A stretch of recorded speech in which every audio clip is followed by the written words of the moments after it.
কালকে একটা agreement for সেলের ওপরে একটা ভিডিও বানিয়েছিলাম।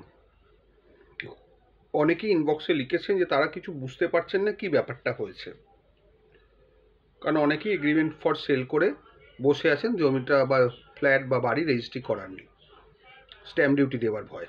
কারণ প্রচুর স্ট্যাম্প ডিউটি বেড়ে গেছে, যখন এগ্রিমেন্ট করেছিলেন তখন কম ছিল, এখন যখন রেজিস্ট্রি করতে যাচ্ছেন তখন অনেকটাই বেশি ছিল, বেশি হয়ে গেছে। এবার তারা বুঝতে পারছেন না কিভাবে কি হবে।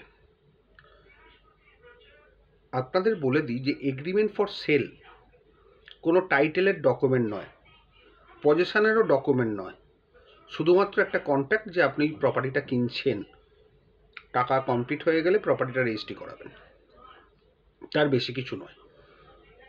হ্যাঁ, যদি এগ্রিমেন্ট ফর সেলে পজেশনের কথা লেখা থাকে যে এগ্রিমেন্ট ফর সেল সাইন হওয়ার সঙ্গে সঙ্গে আপনাকে পজেশন দেওয়া হলো, তাহলে কিন্তু আলাদা কথা। কিন্তু তাও আপনি ওনারশিপ পেলেন না, পজেশন পেয়ে গেলেন যদি এগ্রিমেন্টে লেখা থাকে।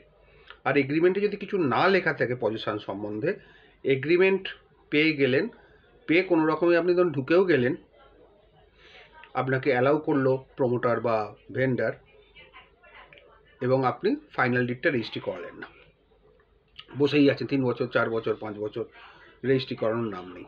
এদিকে আপনি কিন্তু পুরো টাকা দিয়ে দিয়েছেন, পজেশনও পেয়ে গেছেন, কিন্তু ওনারশিপ পাননি।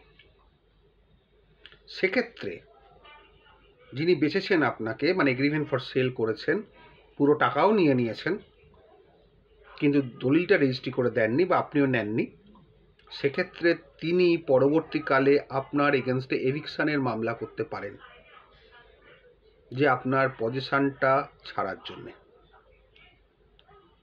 এই জাজমেন্টটা সম্ভবত তেলেঙ্গানা হাইকোর্ট বা ওই সাউথের কোনো হাইকোর্ট দিয়েছেন, যে সেক্ষেত্রে কিন্তু আপনাকে ডিসপজেস হয়ে যেতে পারে।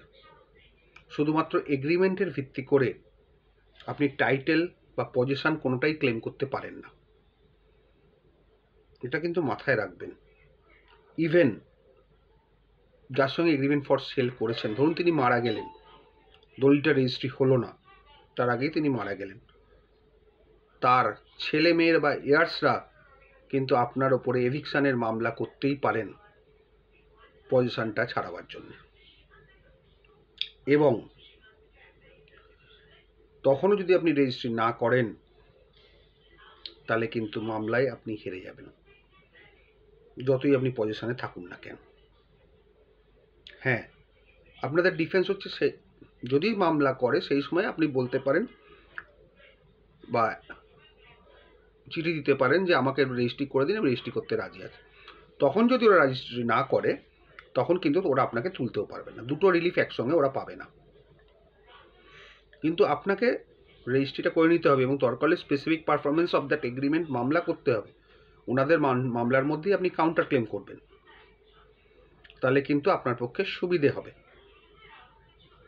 কিন্তু আপনি এগ্রিমেন্ট করে নিয়েছেন, সব টাকা দিয়েও দিয়েছেন, পজিশনেও রয়েছেন, ফাইনাল ডিডটা রেজিস্ট্রি করলেন না, তাহলে কোনো টাইটেল বা ওনারশিপ আপনার এলো না, আপনি কিন্তু ক্লেমও করতে পারবেন না। যদি এগ্রিমেন্টে লেখা থাকে হ্যাঁ আপনাকে টেনেন্সি দেওয়া হলো, পারমিশন দেওয়া হলো থাকার জন্য, কিন্তু সেই পারমিশনটা কত বছরে সেটা যদি না লেখা থাকে, মানে সব কিছু নির্ভর করছে এগ্রিমেন্টের ভাষার উপরে। কিন্তু itself agreement is not a document to the title, এটা মাথায় রাখবেন। সুতরাং যাদের এগ্রিমেন্ট করে রেখেছেন, যদি সব কিছু ঠিক থাকে, আফটার সার্চিং এগ্রিমেন্ট মতো যদি তার টাইটেল, রাইট টাইটেল, ইন্টারেস্ট ঠিক থাকে, নন ইনকাম বাট প্রপার্টি হয়, যদি কেনার মতো হয়, অবশ্যই কিনে নিন, রেজিস্ট্রি করে নিন, নাহলে কিন্তু বিপদে পড়ে যাবেন। আর যদি দেখেন যে রেজিস্ট্রি করার মতো নয়, প্রপার্টিতে অনেক ডিফেক্ট আছে, তাহলে আপনি ভেন্ডারের এগেনস্টে মামলা করুন যে আমার টাকা ফেরত দিন, এর মধ্যে অনেক ডিফেক্ট আছে, টাইটেলটা ক্লিয়ার নয় এগ্রিমেন্ট অনুযায়ী। এই দুটোর মধ্যে কোনোটাই যদি না করেন, আপনার কিন্তু বিপদ অবশ্যম্ভাবী।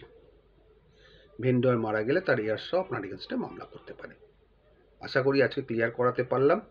যদি এরপরেও না বোঝেন বলবেন, আবার চেষ্টা করব আরও ক্লারিফাই করার। ভালো থাকবেন, শুভ সানডে।